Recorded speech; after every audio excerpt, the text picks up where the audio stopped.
Hi guys, so babasahin ko lang to and then I will make a comment after I read it. Sabi dito, hindi ka magastos. Maliit lang talaga yung kinikita mo. Kahit ano pang pagtitipid ang gawin mo, kung ang income mo ay wala pang 50,000 per month, nothing will happen. Hindi ka rin talaga makakaipon. So stop blaming yourself for being magastos because you're not. Sadyang nasa isang bansa ka lang na isang sakay ng Grab ay 300.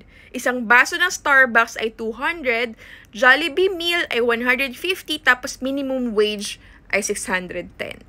That if you try to live a normal life, eventually ay magbabaon ka lang sa utang because you are in a society designed against the poor.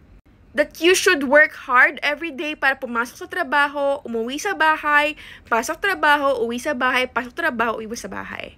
That every time you break the cycle, it means gastos.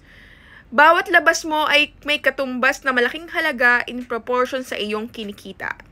Sa uulitin ko, hindi ka magastos. You're just trying to live a normal life, and that normal is not affordable in the Philippines. You know what, guys? I'm really sad that there are Filipinos who can read this article. It is a mentality of a poor mindset, guys. We should stop blaming our country. We should stop blaming our economy. Stop blaming everything else that we cannot control. Gusto mo umasenso sa buhay? Tigilan mo yung kakaturo sa iba. Ituro mo sa sarili mo.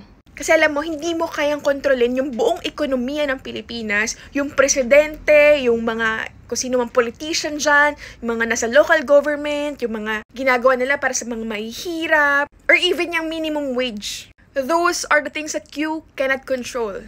Meaning, hindi mo nga kaya kontrolin eh. So stop blaming and blaming and blaming. Instead, look at yourself. And then focus.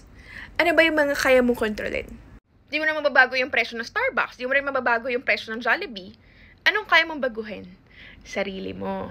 You have 24 hours para baguhin yung life na meron ka. Why settle with 610 minimum wage? Baka kasing usapan, hindi ka naman kasi mahirap eh. Honestly, who am I to speak in behalf of mahihirap, diba? Pero what I wanted to change here is the poor mindset. Hindi naman porket mahirap ka ngayon, if mahirap ka na forever eh. If you will only change your mindset and focus on things that you can control. Not the things that you cannot control. Sobrang daming opportunities sa paligid mo. Buksan mo lang yung mata mo at tigilan mo kakabasa ng mga articles na magbe-brainwash sa'yo at sasabihin hindi mo to kasalanan nila. The more you blame other things that you cannot control will just make your life even more miserable.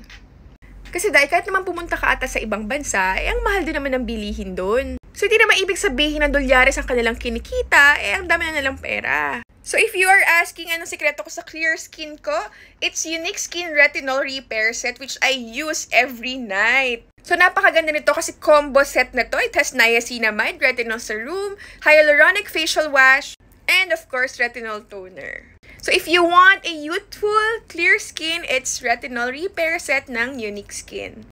Available in my TikTok shop! Ayan, bisitahin nyo lang yung bio ko. It's there. Thank you!